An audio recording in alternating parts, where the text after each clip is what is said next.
Сайн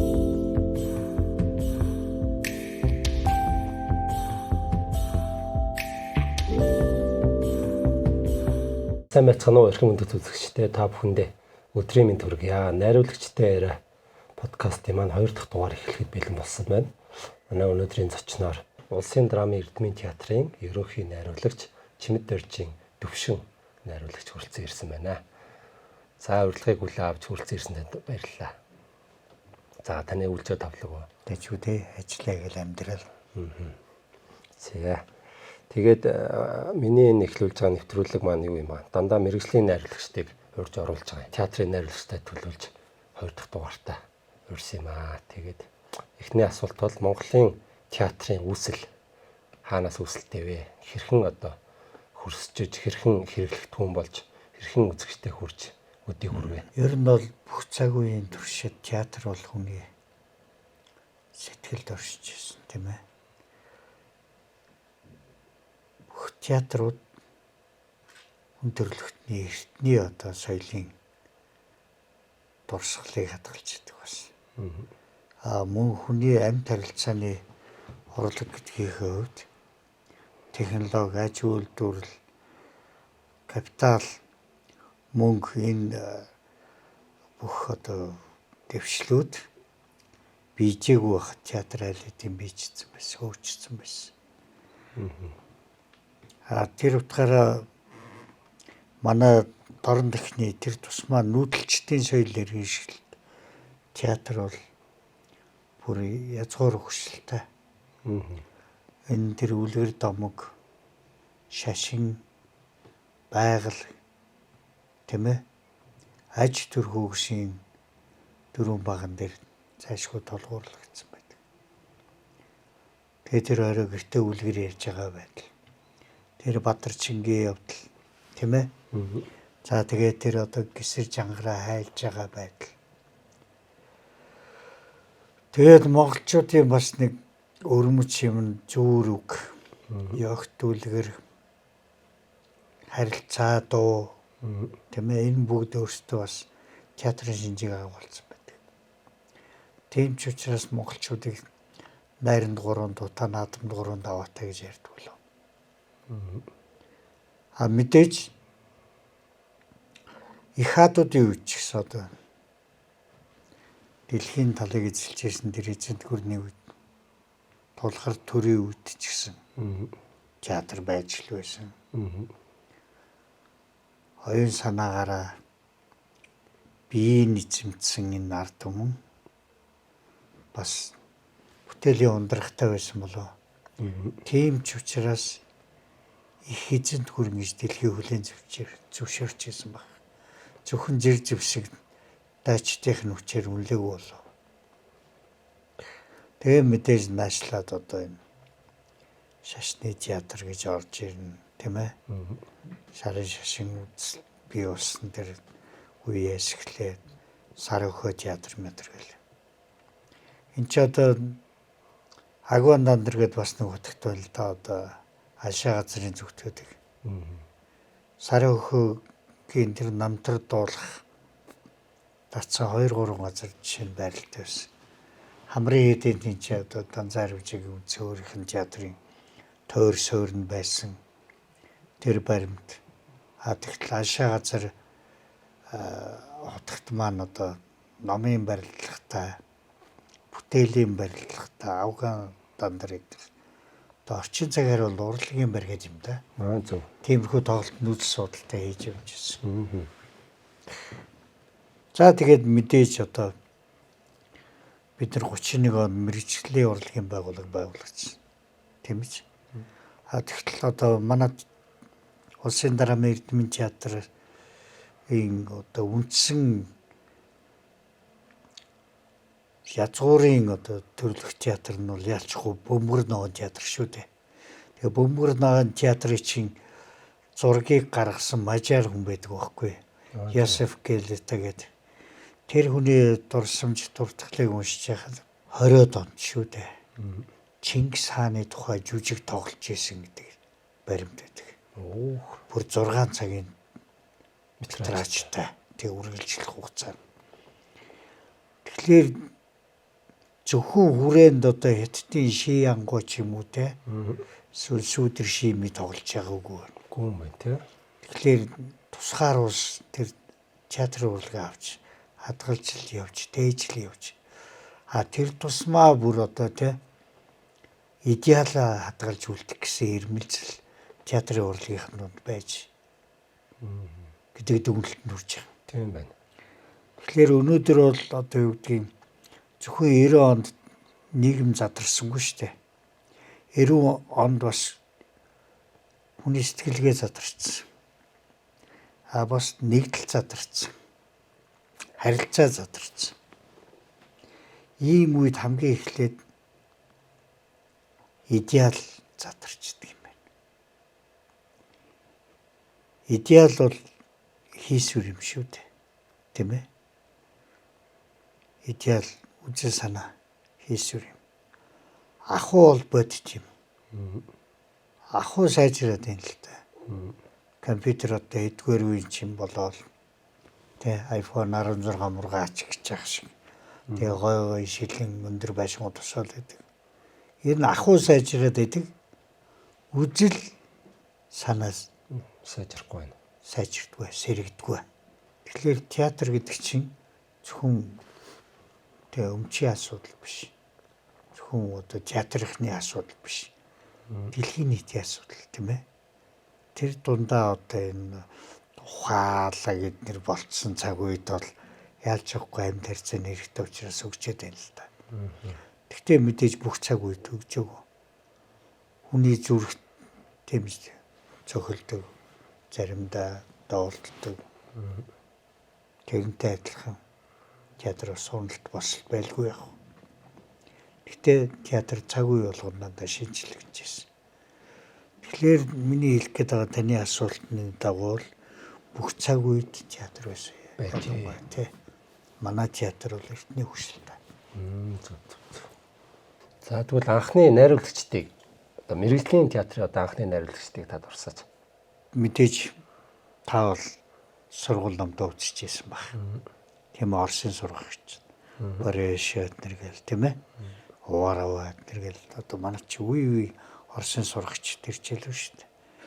Тэд нар яг Монголд юуг авч ирсэн бэ гэхээр тэр нөгөө алдарт Станиславский, тэр алдарт Данченко тийм ээ. Тэр үеийн одоо 2 дахь 3 дахь үеийн шамнар шүү дээ. Тэд нэр ирж манай энэ мэрэгчлийн театр буюу бөмбөр нөөний суурийг тавьж өгсөн. Тэрний дараагаар тэд нэр тэр суурийг тавихтаа бас давхар найруулагч ирдэм. Тайсны зураач ирдэм. Хөгжмийн онлын ирдэм тийм шүү дээ. Бүх сургалтуудыг үе шаттайгаар хийжсэн. Тэгэхээр ойрхон тэр сурагч багш нар солигдоод байсан байна. Тэгэхээр аливаа найруулагчийн үүрэг байна л та. Театрын ч үүрэг байна. Тэгэхээр тэр одоо Борэшин нэрээд юу байсан? Смирнов нэрээд юу байсан? Үргээ гүйцэтгэсэн учраас дараачих нэрсэн юм шиг байна. Тэгээд тэр нөхдүүд бас он удаан жил суршаагүй шүү дээ. Яа тэгэхээр нөгөө IQ гэдэг өндөртөө дорны ард түмэн тэнгэрлэг зайтай нэрээд яригадаад идэг нөгөө нөхдүүд чинь тэгээ харь газар явж үзээгүй хүрээний нөхдүүд чинь маш хурдан тэр театрын суралцаа практикт тий. Одоо нөгөө нүүдэлчин гарын шин маш хурдан тэр орчны үеийн театр урлагч шилжижсэн. Тийм учраас тэр шиа юу ш тийм ээ. Буйны мэхэд тэр чинь зохиол номоо бичиж эхлээл нацгдорж итэр. Тийм учраас тэр одоо намдаг тэргүүтэй тийм ээ. Намдгаас өмнө тэр гомд жав эднэргээд найруулагч тэр тэдэр чинь ерөөсөн маш хурдан бэлтгэгдсэн байна. Тийм байна. Тэгээд нөгөө бас язгуурын урлаг гэдгийг ерөөсөө ахуй хэрэглээндээ ойртуулсан ард түмэн чинь маш хурдан нүүж шилжиж чадсан. Энэ бол анхны театрыг одоо хүчтэй болгох тиймээс тэрний чинь одоо үүсэл нь суурин сайн тавигдсан учраас алтан үеийнхэн гэж яригдсан тэр 90 үе эхлэхэд бэлтгэгдсэн байсан. Одоо тэрс ингээд одоо бол театр чи 92 жил 93 дахь жилдээ явж байна. 93 дахь жилдээ явж байна. 93 жил гэдэг бол хүнээр ярил баггүй хугацаа шүү дээ. Энэ бол асар их хугацаа. Хүндрэлтний одоо мөчлөгийн дэргэд бол юу ч биш тийм. Тийм ээ. Би бол Дараамын театрт 55 жилийнх нь ойгоор анх ажилд орж исэн байна л да. Зөв. Тэр чи одоо 86 нь. Тэ. Тэр чи одоо 93 дахь жилийн нүрээ үзчих. Энэ хооронд биш үү те. Нийгэм солигдсон. Тийм ээ. Мэлээ хэдэн төрлийн нүүргэсэн. Тэгтэл үзэгчдийг бид нэр солигдлоо гэж бодож болдог. Үзэгчид дандаа шинжлэгдчихэд учраас театрынхан бас ямар шинжлэгдэж явах үүрэг зайлшгүй байна те. Тийм байна. Тий. Тэгсэн мөрлөө театрын чи одоо үндсэн одоо номлол нь болохоор юу шүү дээ. Үзэгчдийнхээ өмнө алхаж явах хэрэгтэй. Тийм ээ. Тий. Тэгэхээр маш өндөр шаардлагатай байж. Энэ дээр би бас нэг юм асуучмаар байдаг. Ер нь театр гэлтгүй урлаг одоо үзэгчдийн өмнө явах хэрэгтэй гэж явдаг. Гэхдээ тэр уран бүтээлчд маань өөрсдөө л яг тэр нийгмээсээ бүрэлдэн гарсан хувь хүмүүс байгаа шүү дээ. Адилхан нэг цаг үед нэг нийгэмд амьдарч байгаа нэг суур боловсролыг адилхан эзэмсэн хүмүүс бол бүр тэгж өмнө гараад алхаад ахын цаашаа. Энэ нэг буцах эргэх холбоо энэ дундаас одоо яаж тэр өмнө алхах гэдэг зарчмаа баримталж одоо явах хэрэгтэй юм бэ. Их л шинэлэг бай одоо үзэгчд одоо солигдож ийн гэдэг шиг тийм. Гэхдээ адилхан нэг л онд төрсэн адилхан сургууль сурцсан хүмүүс байгаа шүү дээ. Нэг нь найруулагчлаад нэг нь үзэгч болсон байгаа шүү дээ. Энэ дээр хүн юу хүсдэг юм бэ гэдэг ихний асуулт. Та юу хүсэж байна? Яаж амьдрах гэдэг. Хаашаа тэмүүлээд байна те. Тэгтэл хандгүй хүмүүс байна. Тухайн цаг үеийнхээ даалгаврыг биелүүлчихэд байдаг. Тэгсэн мөртлөө хандгүй хүн гэж бас байна. Тэр хандгүй хүнийг одоо юу гэдгийг шуналтай гэж хэлж болохгүй юм л да. Тийм ч. Нөгөө талаараа тэр хандгүй хүнийг одоо өмөрөх зүйл нь навиас гэж юм байна. Энэ навиас бол бийжсэн бижээгүй юм. Одоо нөгөө шинжлэх ухаанчаар ярих юм бол бит болон бит бус гэж хөгжүүлсэн хөгжүүлээ үүсгэх юм ярьж юм шиг юм байна тийм ээ. Тий. Тэгэхээр тэр одоо авиас гэдэг юмний чинь дуудлага нь зайлшгүй тухайн хүний төрүүлж алхах тэр мэдрэмж тийм ээ эмзэглэл дээр эхлээд төрж ийн л да. Тэгээд энэ эмзэглэл байж ээж өнөөдөр энэ цаг үеэ дүгнэх нь энэ мэдрэмж үеэ цаг үеэ дүгнэх. Тэгэхээр бид хаа вэ? Бид юу хийж вэ? Бид хаана очих гээд байгаа вэ гэдгийг чинь тэр одоо зарим хүмүүс бол ингээд онгод гинт орж ирэл эднэр гэж ярьдаг шүү дээ. Тэр авиасаа л одоо юу гэдэг дотоод мэдрэмжтэй сонсож байгаа асуудал бол. Нөгөө талаар тэр одоо ахуй дээрээ тэр өгөгдсөн нөхцөл дээрээ тэр тухайн үед болоод байгаа зөрчлөө үнэлж чадахгүй бол уран бүтээлч гэж яваад ирэхгүй шүү дээ. Энэ зөрчлөөс энэ ахуйгаас энэ болж байгаа үйл явдлуудаас яавал арай эрт сэрэмжлүүлэх вэ? Зөв.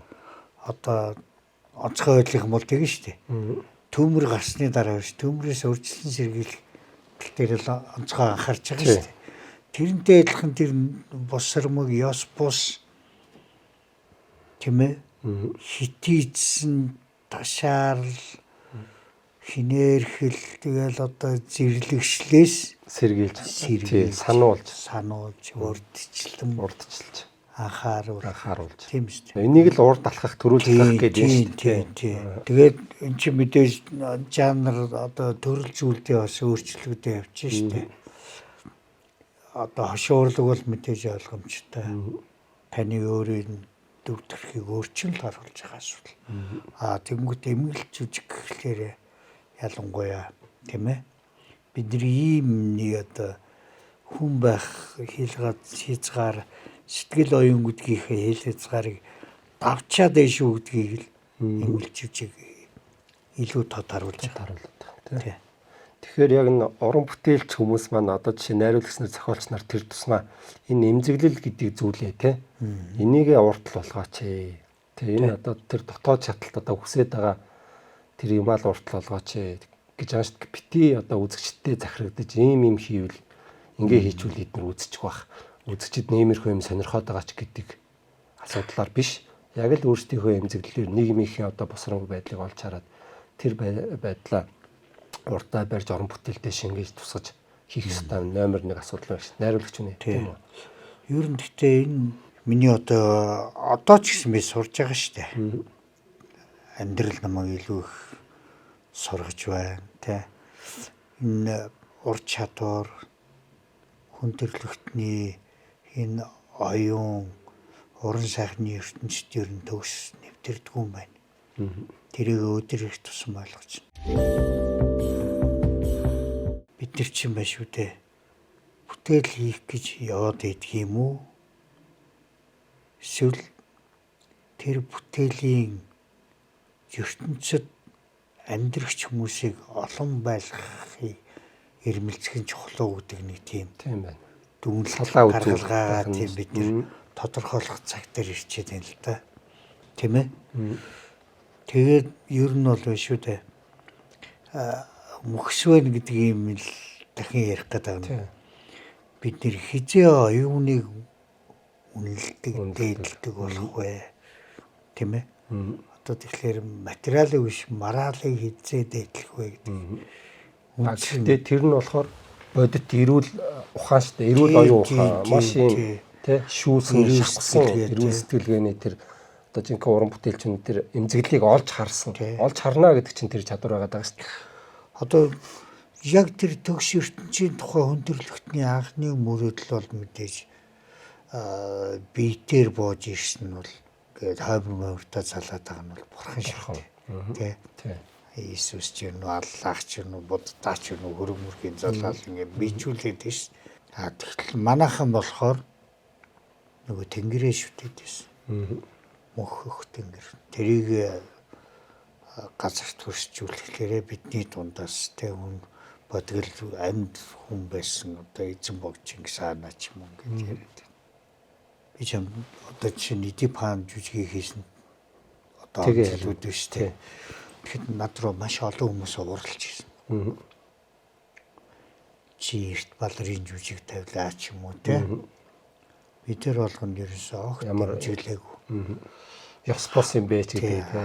Хамгийн гол нь те нэг үзэгч эмэгтэй, настай эмэгтэй над руу маш их ууралж ирсэн. Уцаар миний өрөөний утсыг хаанаас ч юм авсан. Чи арайчтай Монгол хүн байж баг гэж яг уу тий. Монгол хүн ихтэйгээ нөхцөөд эцгийгээ алах уу? Чи тэрхэл айгүй чанга зэмлэнгүү. Мэдээж тэр хүн тэр жүжигийг үзээд нэрвдсэн байна. Нэрвдсэн сэтгэл тийм үү хорсон байна. Тэглэж тэр үзэгчийн бодол би үндэтгэх хэвээр. Тэгээ би тэр үнтэй яриад дараа нь баярлалаа гэж хэлсэн. Баярлалаа. Та миний хийсэн бидний хийсэн уран бүтээлийг ойлгосон чинь баярлалаа. Яг ингэж үзэгчд үлээж аваасаа гэсэн. Зорилготой өрсөн байна. Тийм зорилготой өрсөн. Ийм болчихгүй гэж хайсандаа энэ жүжигийг хийсэн юм аа тий. Одоо тэр нөгөө айхтар бурх шашин ном мэддэг улсууд чинь богдын бошиг гал яриад идэх шээ тийм үү. Цөөн цаг ирэхлээр л эцгийг алж ихтэйгээ нөхцөн гэдэг. Тэр чинь урлагийн хэлээр одоо би тэгж дамжуулсан болохоос тэр чинь бичгийн Софокл өчсөн байгаа шүү дээ. Тийм ээ. Тэр одоо 2000 жилийн өмнөх үү. Тий. Тухайн үед тэр хүндрэлтэн байгаа цагт энэ сэдвүүд энэ босромог үйл явдлууд байсаар байх болно гэдгийг л бүгд л эртнээс бичээд л анхааруулад л байгаа. Тий. Тэгээ тэр жүжигийн өгцөн нөхцөл чи ерөөсөө тэр шүү дээ. Тариа ургахаа байсан. Эмсэгтүүд нь хөөхөд төрүүлж чадхаа байсан. Ирээцээрээ алдсан. Өвчин зовлон дэлгэрсэн тий. Тэгэл тухайн үед бас нэг тиймэрхүүлэл ш. Улсаараа хаашаа явах гэж байгаа юм. Тий. Шүүхэтээ нэг нийтийн жорлогч хөвчлээд авцсан байх шиг. Тийм ээ. арай дээгүүр мэдээлэлтэй улсын үйлдвэрийг хөгжил аач авцсан байх шиг тийм үст. Ирээцээр авах нэг. тийм. Тэгээ таны тэр нөгөө эдип жүжигт нөгөө цэрэн болж жүжигч нөгөө нэг ингээд том нүд голд байгаа л нөгөө жадаараа хатгадаг шүү дээ. Тэгээд тэр дээрээс тийм одоо нүд гэдэг чинь харахын бэлэгдэл явж байгаа. Бүгдийг мэдж байгаа харж байгаа шүү гэдэг утга явж байна. Таны түрүүний ярьжсэн мөх тэнгэр гэдэг шиг. Тэгээ ер нь бол тэр жүжигийн үндсэн хоёр шугам байгаа шүү дээ. Нэг нь алуурчныг олох. Нөгөөх нь үннийг мэдэх. Үнэн гэдэг бол өөрөө бас худлаа авахсан байж магадгүй. Тийм үү? Тийм. Худлагын төгс хэлбэр нь үнэнч байж магадгүй. Тийм. Тэгэхээр тэр Эдип хаан бол одоо миний одоо судалгаа хийж яхад багш нартайгаа ном солилцож яхад эдгээр бол хүндрэлтний тодорхойлолтоор бол бурханд нэг хороо дутуу ойрцсон үнийг л Эдип гэдэг юм байна л да. Тийм учраас тэр Софоклийн үед, Аристофаны үед тэр Саулийн Эдипийн тухай жүжиг бичдэг. Тэр нь одоо трилог жүжигүүд те гурвалсан жүжигүүд яг ингээд дөрөвдөх жүжиг нь болохоор нийтмийн жүжиг болоод тэр тийм ээ. Тэгээ Эдипийн тухай 7-8 тийм санаа сэтгэлтэй зохиолууд байна. Адилхан төстэй. Тэгээд Эдипийг өргөдөг юм. Нөгөө талаар бас одоо юу гэдгийг сэтгэгийн эмгээг судлаач тэр Фройд эдэргээд хүмүүс биш үү? Эдгэр чин голчлон Эдипийг барьж яваад байгаа шин. Тийм ээ. Тэгэл Эдипийн комплекс гэл тэр бүр онлохч тэрийг хөгжүүлж гэл. Тэгтэл үнэн гэдэг бол хүн бусдаа сайх юм биш ээ. Гэдгийг тэр жүжигээрээ тэр Эдипийн нүдээс олж байгаа эсгийг тэгж дамжуулж байгаа. Үнэн бол одоо тэг өөрөөс эхлээд байх хэрэгтэй. Магадгүй өөрийнхөө айдсаа сайх ч юм уу те. Тэр хүн бол харин нөгөө ард түмнийхээ захиалгыг маш шударга биелүүлж байгаа шүү дээ. Тэгээд тэр одоо Румыны удирдагч Чаушеску гэж хүн байсан. Тэр хүн бол засгийн газрын ордондоо их нэртэйг бодулж жишээ нь алуулж байгаа юм л те. Бодит болсон явдал нэр шин. Алуулахтаа хүртэл ширээ хэлсүүгээд те. Ард түмнээсээ сонгогдсон ерөнхийлөгч орвдгүй маа гэж. Тэрнтэй адилхан. Яг нэг ийм үзэл санаа л одоо дутаад байна те. Тий. Харин манайх бол одоо энэ үзэл санаагаа эргүүлж олж авах гэдэг чармаалтыг бол сүүлийн үед бол маш сайн хийж байна. Сүүлийн үед. Би одоо жишээ нь тэр эзэн бог Чингис хааны тийм ээ. Ширгөө залдаг, морин хуураа залдаг, нууц тавчаага залдаг. Энд чинь буцаад бидний одоо юу гэдэг цуснд ТНК гэж очих үед ярьдаг болчихлоо шүү дээ. Тийм үстэй. Тэр юм тэр өв бит бос өвд нэртэй буцаад тэр бидний үзэл баримтал үзэл санааг ойлгох гэсэн харин их эрчимтэй хөдөлгөөн өрнөжлөө. Нэгч бас манай театр зүгээр өгсөнгөө дэмжиж шít. Одоо хаадын хаан гэж жүжигээ хийлээ. Тэмүүжний багнас гэж жүжигээ хийлээ. Тийм ээ. За тэгэл одоо жишээ нь Тэнгэрийн хүү жүжиг хичээнэ. Энэ сэдвээ бол бид нэр орхиж болохгүй. Ялангуяа энэ нүүдэлчдийн агуу их соёлыг эсгий дуурхтны гэж хэлж болно. Монгол тулгтны, туурхтны хүү энэ одоо голомт нь болсон их хөзэй шүү. Энийг бид нар мартаж болохгүй байна. Тий, энийг одоо дэлхийд дахны урлагтай хоршуулж, тий, bijүүл сүршүүлж тэр айхтар театрт олсод байна шүү дээ. Өчнөө систем би болгоцсон. Өчнөө оюунлаг уншигчтай театрын өрсөлдөөнтэй тэр тий. Тэгтэл чи манад ч яаж энэ том газар нутагт дээр дарахсан хүмүүсийг бид нэр зөвхөн ашигын хойноос театрыг хөгжүүлж болохгүй шин. Яг хүн амын тоондоо захирагдаад юм гэж би ойлгоод байгаа шүү дээ. Тийм. Зөвхөн ашигын төлөө биш. Магадгүй чи манай театрын үндсэн үүрэг бол оюуны хөтөж байх. Тийм ээ. Тэгэхээр тэр малчин хүүхэд байна уу? Сайдын хүүхэд байна уу? гэр оруулын орон суурны банк компани ялгаа байхгүй. Тэр хүүхд театр гэдэг ичээд их багтаа амсаасаа. Тэгжээ дараа нь хүүхд зориулсан жүжиг тийм үстэй. Тэгээд залуучууд тэгж ингэж өсчээж дараагийн хүндрэлтний оюун ухаанд бэлэн болох. Одоо үзэгчид ч юм уу одоо энэ сошиал дээр ч юм уу нэвлэл мэдээлэл хэрэгслэж ч юм уу яадаг л та одоо зах зээлийн нийгэмэрсэн байна, театрын өрсөлдөөн хэрэгтэй, олон театр байх хэрэгтэй эднэр гэдэл байгаа юм л та. Тэ. Тэгээд яалтчгүй таны саяны ярианаас би бол тэгж бас ингэж авлаа. Хүн ам цөөн бидний цөөхөн учраас хэд олон театр ороод угаасаа ямар ч өрсөлдөөн байхгүй шүү дээ. Үзэх хүн байхгүй болно тэ. Тэдний одоо хэдэн дампуурхын 3 4 театр байлаа гэхэд хүсрээл нэг 2 3 жилцээ байж жишээ нь Улаанбаатар хотод бол тэ.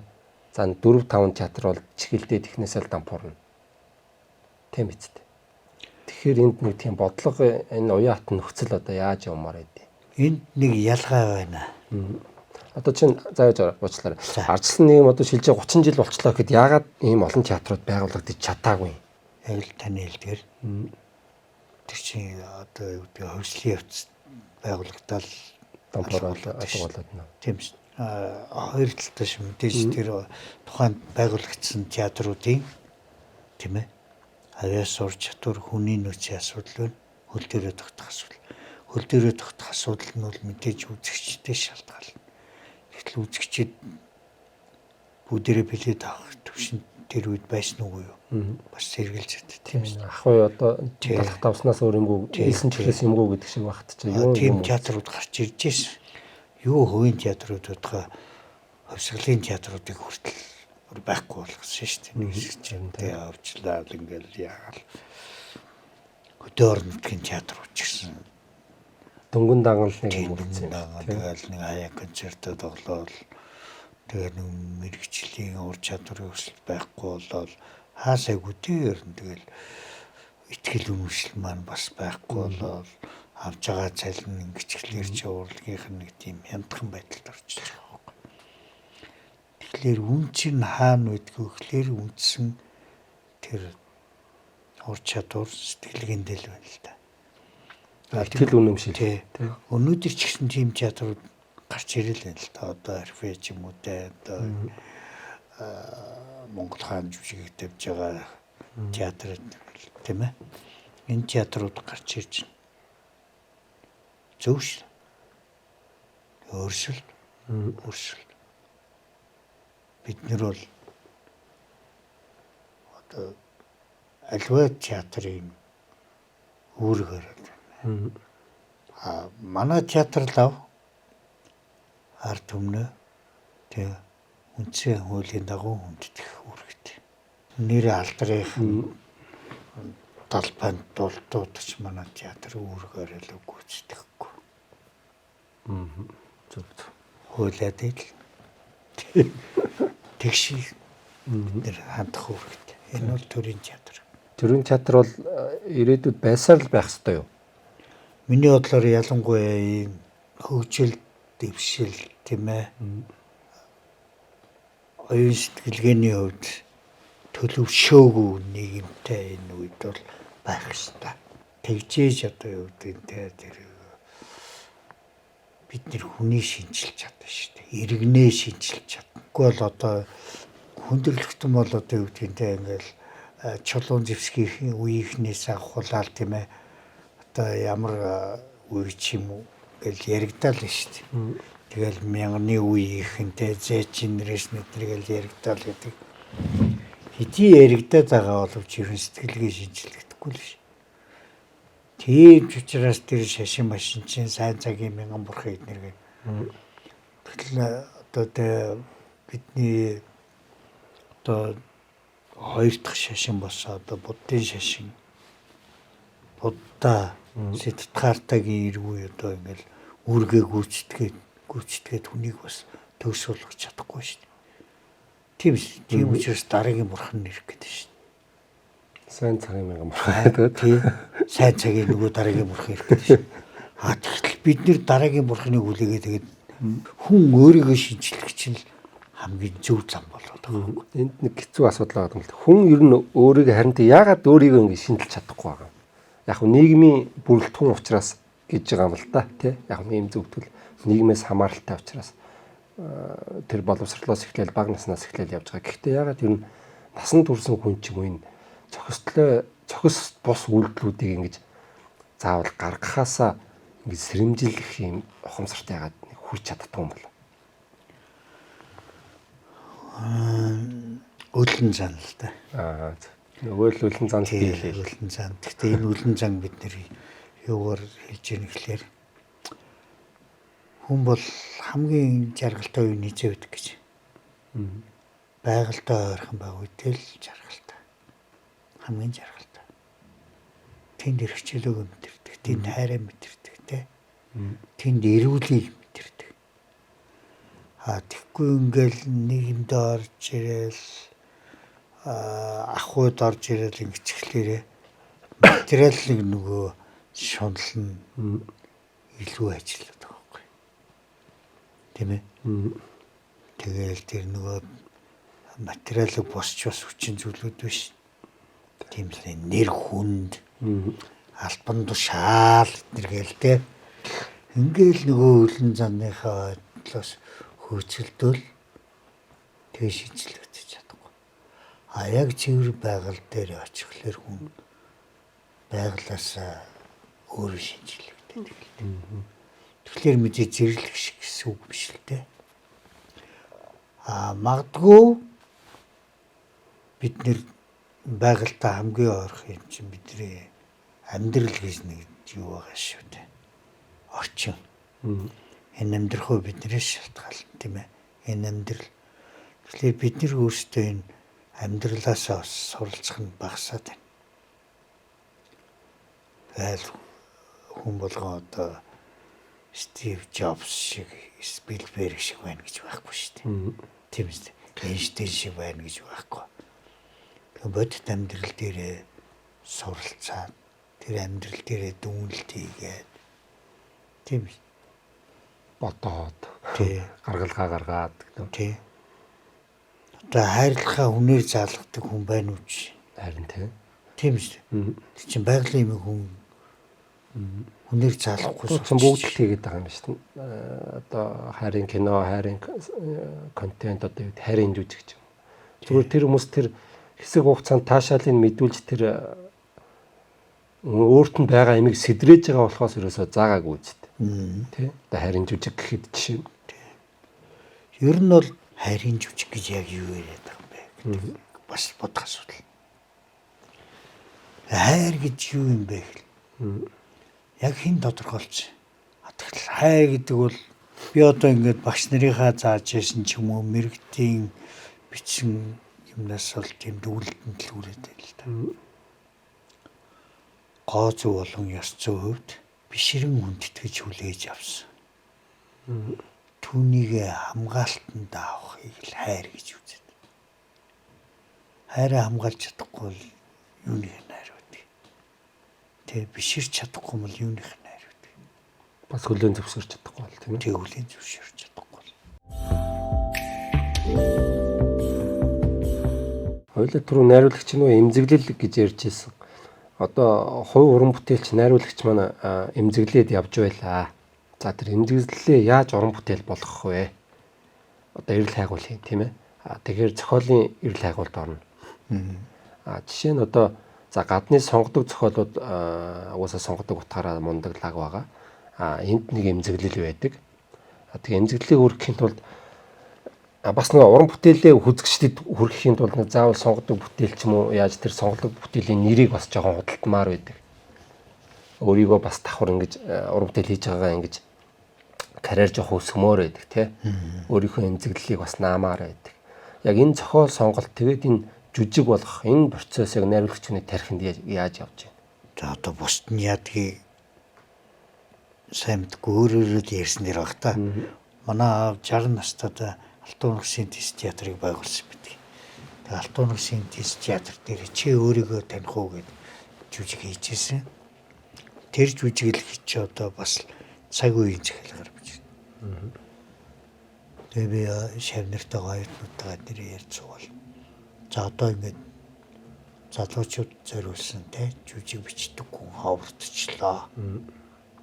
Та нар өөрсдөө энэ драматург одоо жүжигийн зохиол тийм ээ гэдгээ өөрсөндөө бий болгох, өөрсөндөө зориулж жүжиг бич, өөрсдөө боловсруулах гэдэг. Тийм даалгавар өөрсөндөө тавиад тэгэл тойрч суужаал өөртөө болно найз найдаг болсон. Амьдралын түүхүүдээ яриад тэр түүхүүдээсээ бид нэр тэр чи өөрийгөө таних уу гэдэг жүжигийн зохиолоо гаргаж авах жишээ. Сонгодог зохиолуудын хувьд одоо жишээ нь яг сонгодог сэдвүүд хүн төрөлхтөнд байсаар байгаа ч гэсэн одоо жишээ нь тэр 1960 онд тэр одоо англид бичигдсэн зохиол ч юм уу яг энэ 2023 онд Монголын нийгэмд ер нь хэр буух вэ? Ер нь бол сэтгэх үед бол хэцүү гэж би бодоод байгаа хгүй. Яг ерөнхий одоо тэр төвшүүлсэн санаа юугээрээ нийцэх ч гэсэн бас л тэр чинь одоо нийгэм цаг үе хүмүүсийн бодол, залуучуудын бодол бол шал өөр байгаа байхгүй.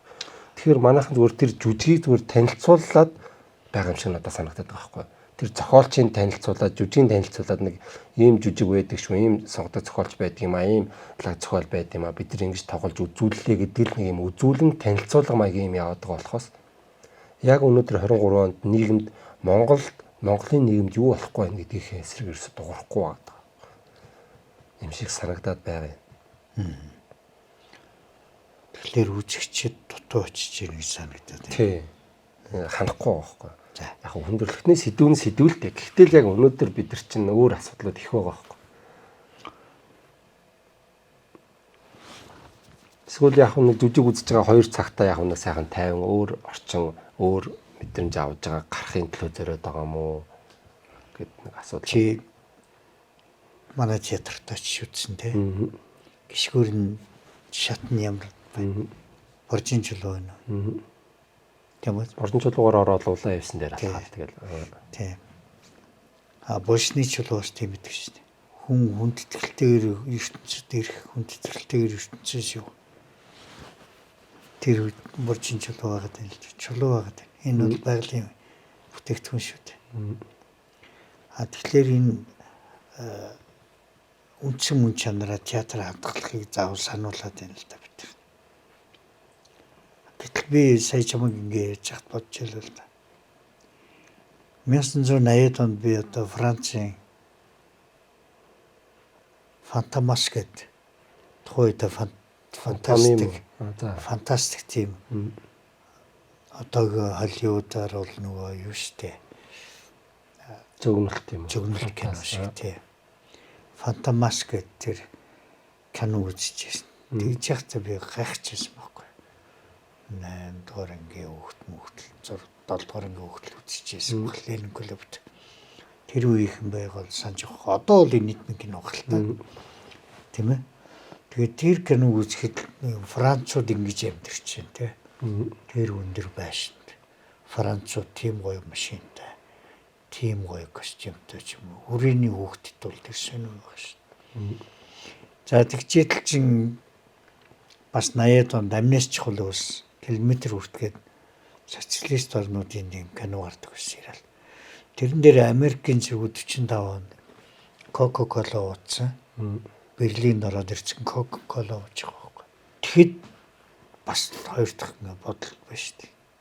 Бид нэр арай тий. Яг энэ юу нэг цоцроод байгаа юм бэ гэж.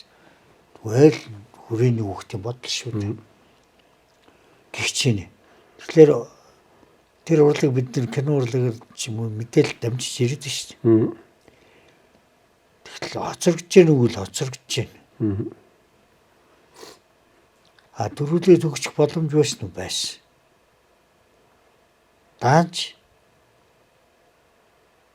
бид нар зөвхөн одоо үгдиндээ дэгэн догон одоо үгдийн бүрэн гүйцэд ажиллах системээ ажилуулаагүй, үнэлээгүй учраас магадгүй зүгээр тэр танин мэдхүүгээ орхигдуулчихж байгаа байхгүй. Театр бол ерөөсөө тийм бүх төрлийн одоо юу гэдэг юм те байгалийн танин мэдхүү, шашны танин мэдхүү, нийгмийн танин мэдхүү, гоо зүүн танин мэдхүү, урлагын танин мэдхүү, ангаахын танин мэдхүү дэрийг чи театр агуулж идэг байхгүй. Өөртөө ангаахын яг тэр хамаад ингэлээр. Үний сэтгэлийг имчилж байна л да театр. Сэтгэлийг имчилж. Театр одоо жүжигчид Тийм учраас таны тэр нөгөө сонгодог жүжиг мүжиг манад үүргээ үүсдэхгүй нэ тэр гэж та түрүү хэллээ шүү дээ. Яг хөө 100% биш байгаа л гэдэг байхгүй. Цаг үе. Тэр тухайн найруулагчийн имзэгэл, тухайн театрын сонголт тийм ээ. Урын сан гэж ярьдаг да. Тийм. Харин нэг тийм Тэрний тийм байна харин яг зөв тусч үгүй. Харин тийм нэг тийм. Жишээ нь манайх одоо чинь Анна Каренинаг тавьсан тийм ээ. Харин тийм. Эмэгтэй хүний тухай асуудал одоо. Заашгүй. Одоо би дараагийн уран бүтээл бас одоо ингээл удахгүй орох гэж байна. Манай театр чинь дэргэдээ театр студтэй. Тэр театр студийнхээ жүжигч тэр бас нэг тийм ээ. Хүний хэрхэн амьдаар нь алддаг юм бэ хүндрэлгдэг. Амьдаар нь ална гэдэг чинь үжил санааг болгохыг л хэлчихэж. Итгэл үнэмшилгүй болгохыг хэлчихэж. Чин жаргаагүй нарж үжиг байна. Нацаг дэржиг бол ерөөсөө л тэгчихэж байгаа ш. Саяхан бид тэр театрынхаа төрс өдрөөр нацаг дэржийнхээ хөшөөн дээр очиж цэцэг тавьсан. Хүнд итгэсэн гороос хормын ордны ордолт нэг шарилжин дунд байхад нөөцөлцөр угаад юм чи содын дөрөв оруулаад ирсэн. Одоо бид нар бас театрынхаа өмнө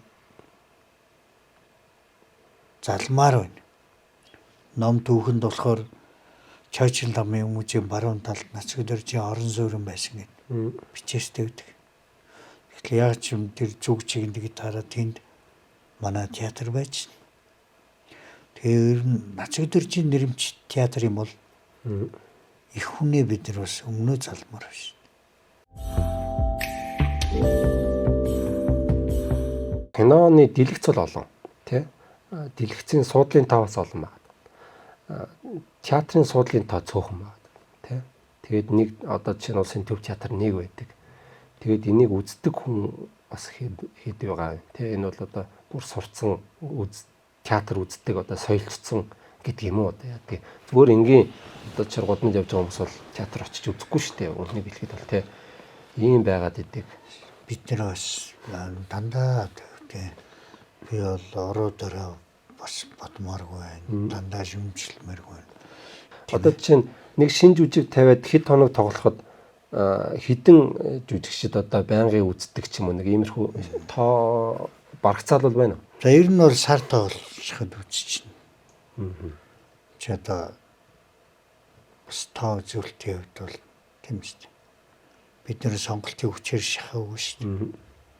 Тэгэхээр театрч одоо хитэн судалтай гэж явах юм бэ? Хуучин 560 байсан. 640 байсан тийм. Тэгээд одоо нэг 500 орчим л болж байна. Тэгэхээр яг үзэгчдийн тооноос гадна шүү дээ. Зэрэг л ингээд дүүрэн байдаг болчихлоо. Бид нар чинь тоо санаа зовхоо болж байна. Үзэгчдийн чанарын тухай бодож эхэлдэг. Тэгэхээр ер нь оюунлаг үзэгчд оширч шүү. Оширч байна. Тийм учраас манай театрын сонголтууд бас оюунлаг болж ирж байна. Лев Толстой, Анна Каренина тийм шүү дээ. Гихчинэ. Тэгэл одоо Уильям Шекспир бид нар хийж байна. Тэгэл би одоо чинь та үзсэн Люсиль Фличерийн уучлаарай та дугаараа дурч үжиг. Тэр чинь бол эмэгтэй хүний оршихуйн тухай тийм ээ. Эрх чөлөөний тухай амьд явах эрхийн төлөө маш чанга дуурсан эмэгтэй зохиолч юм бүтээн шин. Тэрийг чинь тавьж байна. За чинь манай театр одоо бас нэг хэсэг хүмүүс ярьдаг юм аа зарим нэг театр баг үүдээ барьсан гэл. Манай театр үүдээ бариагүй шүү дээ. Тэр хүн жилүүд ч гэсэн. Харин Бацхан зориг гээд доктор багш иржээж дараамын театрт төсвөн төрлөختний оюуны айсаваас Нобелийн шагналтнуудыг оруулж ирсэн. Южианел, Жамбар, Сартер, тийм ээ, Тинис Уильямс эднэргээд энэ дэлхийн одоо юу гэдгийг орчин үеийн Шинэ сэргэн мадалтаас хойш төрсэн агуу зохиолчдын бүтээлүүд орж ирсэн. Ларко цус төрөн байна те. За тэгээд мэдээж тэр цөмбөө найруулагч эднэр маань одоо цусан тахилгын одоо тахилга Rabindranath Tagore-ийн бүтээл эднэрийг хийжсэн. Театр бол үүргээ гүйцэтгэв шүү. Одоо театр энэ үүргээ гүйцэтгэж байгаа тэр театр бас шинжлэхдэг шүү дээ.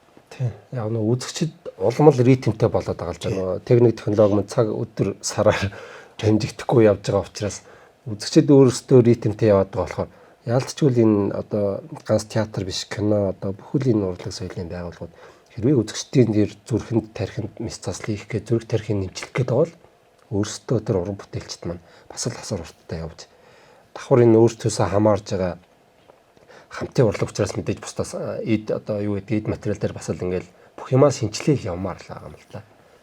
Тэгээд хамгийн гол юм нөгөө нэг гол энэ сард цоголж байгаа жүжигчдийг яг тэр хэрэгтэй хүмүүс бас үзмээр байгаа байхгүй. Энэ шийдвэр гаргадаг хүмүүс тий нийгмийг өөрчлөхөд боломж одоо нөлөө үзүүлдэг хүмүүс нөлөөлөгч нар маань ч юм уу гол ингээд нийгмийг авч явдаг одоо юм скетнүүд гэдэг энэ л хүмүүс бүгдээрээ л үзмээр л байгаа юм жүжиг. Театр ер нь энэний төлөө л байдаг үстэй. Үе үеийн театрт бүгд л хаад ноёд нь үзээ сууждаг тий. Ер нь бол театрын үндсэн Чи лобби моби явуулдаг шүү дээ. Бүх юм яваад. Монте-Кристо хүмүүн дээр чи эдгээр хаадаг үстэй тий. Тэгэл театрт очисон хүмүүс тэнцээчийн баярах гэж ачин, карьер өгөх гэж ачин, лобби их гэж л очиж байгаа ш. Угаасаа энэ нэр төрийн баталгааны одоо юу байсаар ирсэн театр гэдэг маань юм. Төрийн удирдлагуудаас хулаал төшмөд дээр ирээл үзэж чинь. Жирийн үзэгч, тийм ээ, урлаач дээр ирээл үзэж чинь. Бидний холбоотнуудын тоо өргөжөөд байна. Энэ холбоот маань үзэгчээчүүд. Гэтэл яг чиний хэлдгээр зайшгүй үзүүлэх одоо нэг тийм ээ нэг орган төшмөлөд нэр хүмүүс эднэр тий нохороон дарга маргах бол яг амьдрал тутгалж байгаа хүмүүс эднэр үзэх хэрэгтэй байна бас. Тэгжээж эн чин зүгээр нэг гүйцэтгэх ажилт юм биш те. Хүнийг нөгөө шинжлэх, хүнийг ариусгах зорилготой хүмүүс хэдэн талаасаа л үзмээр биш. Тэгэхээр тэр хүнтэй ажиллаж байгаа нэг салбарын илүү их хүчээсэй л гэж хүсэлт. Нөгөө талаар манай урлагийнхан чинь заримдаа ядарна шүү дээ бас. Тийм одоо дүрн амжилтгүй болоод ч юм уу бүтээл нь дээр те сонголт нь буруу ч юм уу эсвэл үзэгчд үзэхгүй үед ч юм уу маш хурдан сэтгэлээр байна. Тий. Тэгэл яг уран бүтээлч хүний нүд их хандчихгүй шүү дээ. Үзэгчд тоглолтын үзэл бүтээсэн дүрн зорилго нь зөв тодорхойлогдоод бүтээсэн дүрн өөртөндөө амьлал ингэж байгаа жүжигчний арга ямар оромтой вэ?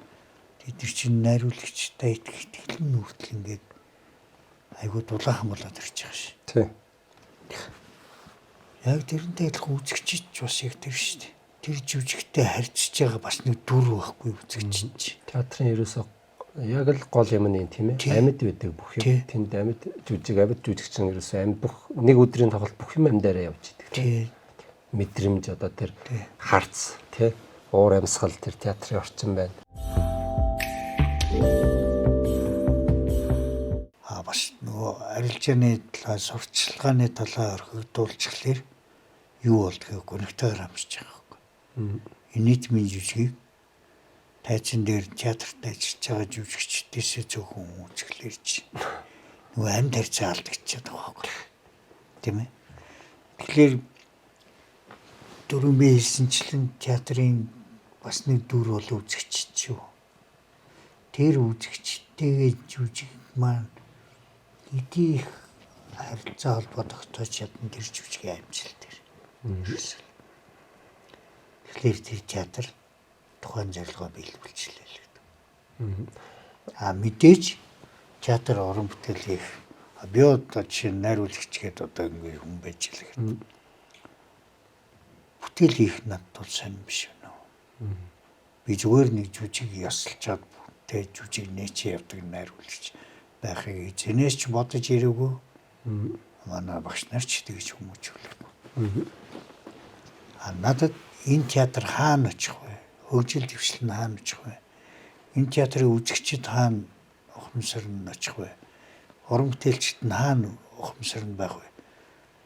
Тэрний төлөө театрын хүн байх. Тэрний төлөө театрын уран чадвар урлагийг зөвлүүлэх үүргэл найруулагчд. Тэгэхээр тэр хамт олны сэхэрэл гэгэрэл тийм ээ унших урлах бүх асуудал найруулагчтай холбоотой. Би бас жоохон тутуул бодоодсэн юм байна л да. Театр угаасаа ер нь бол масс байх боломжгүй юм байна. Ер нь бол миний таны ярин сасгад. Ер нь бол тэр массыг нийт тэр нийгмийг үзүүлж нийгмийг гэрүүлэх угаасаа боломжгүй болоод байгаа юм байна л да. Тэр дуртай нь дурлсан нь театрт дурлсан нь л үзээд л тэр үзэгчид давхар театртайгаа хөгжөөд л явах юм байна л гэж би одоо бас ойлгоод байна. Зөв бүр. Уг нь одоо туулийн мөрөөдөл бол бүгд театр үздэг болоос л гэж бодож байгаа. Тийм үстэй. Гэвч одоо тэр судал цөөхөн байгаа юм ч одоо ерөөсөө энээсээ л хязгаарлагдаж байгаа. Тийм учраас бид нар хот орчмын тоглолт хийж байна. Тийм учраас өдөө орон нутгийн театрын аялан тоглож байна. Өдөө орон нутгийнхаа маж гэсэн одоо сайн үздэг болчихсон шүү. Үздэг болсон. Тэр нь одоо юу гэдэг технологиг дагаад чихүүтэй бизнесийг дагаад чихүү зохиол ном маш их орж ирдэг болсон байна. Орчуулга маш их сайн хийж гэн хүмүүс ч өөрсдөө их хэлтэй болж тэгэхээр тэр хэрэгцээ эрэлт үүсээд байгаа байхгүй. Өдөө орон нутагч гэсэн тийм шүү дээ. Тий. Гэхдээ үндсэн үлийн дагуу би яг хөдөө амьдарч байгаа болохоор ягаад тийм шүү дээ. Тий. Софоклыг үзэх ирэхгүй байх гэж тэргээд асуулт тавьдаг шин. Нац өдөржийнхөө түүхийг Төв аймагчууд яг үзэж болохгүй гэж тэргээл. Түрүүн та жүжигчд гээ ярьжсэн. Одоо хоёлаа жүжигчд рүү оръё. Ерөөсөө л театрын төрс маань найруулагч хүний бол ерөөсөө л гол зэвсэг болж жүжигчин тий. Театрын ерөөсөө нүүр болж жүжигчин шүү дээ. Бараг жүжигчин төвтэй урлаг гэж ойлгоход болохоор байгаад байгаа шүү театрыг бол тийм. Ялангуяа манай театрын юу ч гэсэн тийм шүү дээ. Жүжигчин илүү төвтэй. Төвтэй тий. Тэгээд Монгол улсын одоо үндсэн төв театр нэг театр байдаг. Энэ одоо жүжигчдийн сонголт гэх юм уу те. Жүжигчдийн одоо ингэж өсөлт те. Энэ юу нь ямар системээр явж байна? Одоо ямар бодлого барьж байна гэх юм уу? 2000 оны үед урлагийн сургуулиуд ашраад эхэлсэн. Тэгэхээр нөгөө төгсөгч нар олон болоод эхэлсэн. Энэ амьдралаас гарсан дүгнэлт. Тэгээд энэ сургуулиудын одоо бүгдээрийн ажилд авч чадахгүй шүү дээ. Жилд нь баг 200 хүүхэд төгслөө гэж байна. Тийм залингийн фонд ч баг. Тэгэхээр биднэрт одоо нэг тийм бодит амьдрал дээр уран гарсан төрслөг бол сургуулиудын дипломын ажлыг үзэх. Тэгж явж байхдаа бас хүүхдүүдэд нүтлэх баримжааг нь авах. Нөгөө талаар авиасныг хайх. Тий, авиасныг хайх. Энд чи уламжлалт юм шүү дээ. Тэгээ нөгөө талаар бид нэр элсэлт авдаг ус студент гэж. Одоо энэ уран сайхны удирдагч байхдаа судгаан бас ардын жүжигчин судгаан бас нэг том гавьяан тэр шүү дээ. Зөв зөв. Сүүлд авч эхэлсэн юм ба шүү дээ. Тэгэхээр тий. Тэгээд урд нь бол дагалдан жүжигч эдэр гэж байсан уу? Тий. Тэгээд энэ институт чинь өөрөө манай театрын одоо эрэлт хэрэгцээнд тохирсон. Тийм ээ. Шаардлага хангасан жүжигчнээ бэлтгэхэд, жүжигчнээ төрүүлэхэд их сургуулиуд бол зөвхөн аргачлал болгож байгаа шүү дээ. Тийм ч. Тэр аргачлалыг одоо юу гэдгийг амьдралд илүү тайзан дээр амьд туршилтын шугамаар ойлгуулж байгаа театр өөрөө байхгүй. Гэтэ 2000 оны ихэр гэж бас явж сургаж болохгүй мэн. 1980-ад оны сүүлээр бас Дорцомоо найруулагчийн ажлыг хийж ирсэн. Манай театрын дэргэд үндэсний жүжигийн Эрдмийн театр гэж байхад театрын дэргэд студ анги байсан. Одоо энэ говьч жүжигчийн уран чимэг киноны продюсер найруулагчигээд байгаа агар тэргээ залуучууд манай театрын студ байсан шүү дээ. Манай л хэрэгжүүлж байгаа тийм ээ авьяастнуудаа ирж хайсан шин залуу болгосон хүчнээ өөрсдийн школ гэхүү сургалт гэхүү тэргүүрээ дамжуулах гэсэн аргачлал. Одоохондоо энэ бол зөв явж байна. Гэхдээ бас энэ шинжилгээнлэгдэх ёстой. Энийг шинжлэх одоо хөтөлбөрийг бид нэр манай театрын эдүгээ цагийн удирдлагууд ярилцж байгаа. Одоо нэг буцаад сургуулиудтайгаа шийдэх гэдэг шүү дээ. Одоо яг энэ жил одоо чинь иймэрхүү дүртэй, иймэрхүү өндөр намтай гэдэг шиг нэг гадныхан бол одоо бүгд нөгөө сургуулиуд нь өөрсдөө яагаад авчиж байгаа шүү дээ. Захаалгаараа тий. Одоо манай хавтгааруулж авахгүйгээр. Гэтэ одоохондоо би энэ төлөвлөж байгаа юм ярихаар ярьдаг. Ямар ч юм нэг шинжилгээ гарна. Ашиг. Тэр цаг болсон. Харин тийм би бас тэгж боддог. Тэгэхгүй бол хавтгааруулж аваад бүгд баахан царайлаг охтууд авдаг юм уу? Баахан царайлаг залуучууд авдаг юм уу? Гэдэг шиг байгаад байгаа байхгүй. Жүжигт амьдралд бол төрөл бүрийн жанр хүмүүс байх хэрэгтэй тий. Тэр утгаараа сургалт одоо жүжигчид бол дүрээр цангаж явж байгаа баг. Жин Улаан Талбайдар Орсын нэг балет чин гол дүр авсангүй нэргээд өөр дээрээ гал асааж ийсэн дүүх байдаг. Тийм ээ. Тэгтэл Азиза Мухаммедова гэдэг дуучны бие хамгаалагч Игорь Талко гэж жүжигчин дуучин залууг буудаж ийсэн дүүх байдаг. Тэр чинь уран бүтээлийн амар шунал тэр нь хитэдэд тачаал болоод тачаал нь хитэдэд галзуурл болж өрч шин. Тэгтэл чинь найруулагчдгийн хэрэгтэй юм байна. Найруулагч чинь жүжигчингэр болсон гэсэн. Найруулагч чинь санаагаар зангаж. Жүжигчиндээ зүгээр нэг жүжигчин биш. Амплуа хайж байгаа шүү дээ. Тийм үү? Манай одоо Цэвэн жугаа шиг ч юм уу. Тэр чинь төрөх биш. Цэвэн жугаа амьдрал дээр их даруухан биш. Тэгэл тайзан дээр тэр яаж хастдаг биш. Цэнийн боо манай Дэмдбаатар одоо сайхнич. Тийм. Яасан сайхан галцаад жүжигчин байв. Тийм ээ. Ерөөсөө юу нэг ганц цурганц хувилбарууд стандарт тийм. Тэр давтагчгүй чанарыг л жүжигчид өөрсдөө бий болгох чадна гэдэг чинь амплуатад жүжигчин болж байна. Угаасаа хүн давтагдахгүй юм чинь тэрийг л шүү сайжруулчихад тэгээ бол авчиж байгаа. Байгалийн амплуатад жүжигчин бас өөрийгөө одоо чөлөөлж чаддаг жүжигчид эднэргээд. Олон юм ирвэл маш олон юм байна л да. Тэгтэл бид нар бол ер нь өсгөлээд ч юу тий. Заавал найруулагч руу орё. Яг хөө төв театр байна, 21 аймагуудад төгжимтөр аймаг театрууд байна. Одоо найруулагчийн бааз хэр байна вэ? Одоо яг л энэ урлаг ер нь бүх салбарт найруулагч нар чиглүүлж толгойлж авч явах хэрэгтэй шүү дээ. Гомдолтой.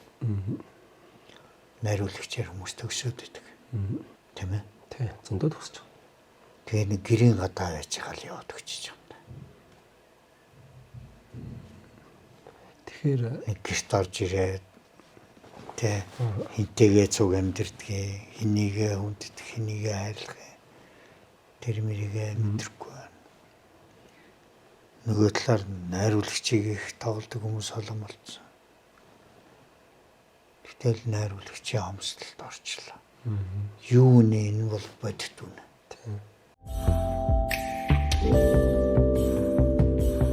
Ном хэлцдэг найруулагчд байвал сайхан.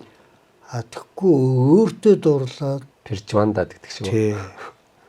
Өөртөө дурлаад өөрийгөө хүндлээд өрөөлөгөл тоож эхлэхлээр л нөгөө бас амьдралцаа чи алгуулчих байгаа.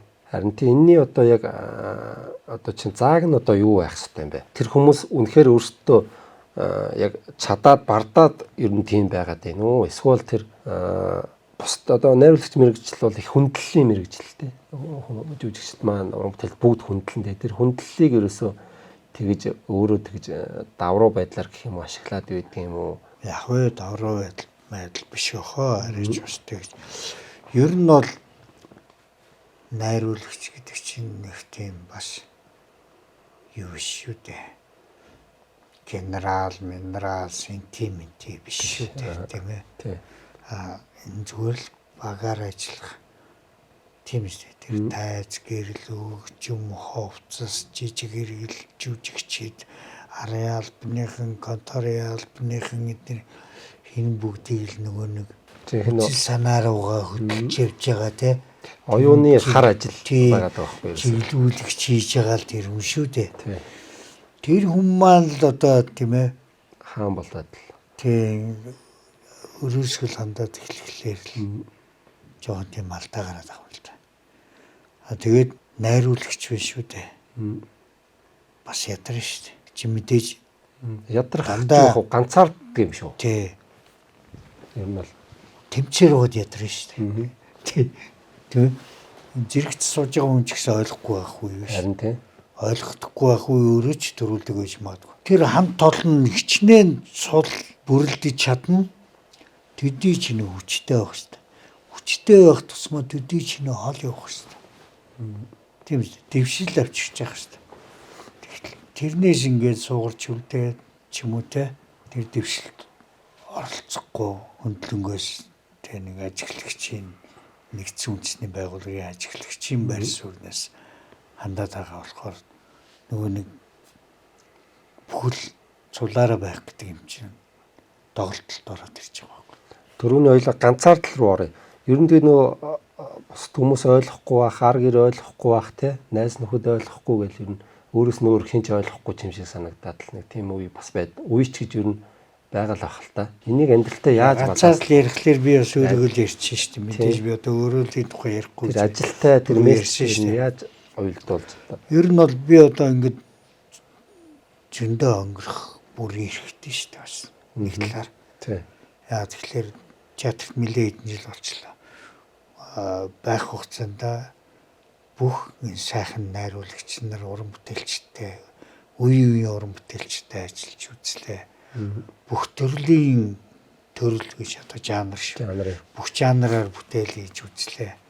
Тэгэл өнгөрөөл биш. Тий. Би өнөөдөр ч гэсэн театраа хөндлөдөг учраас өнгөрдөг.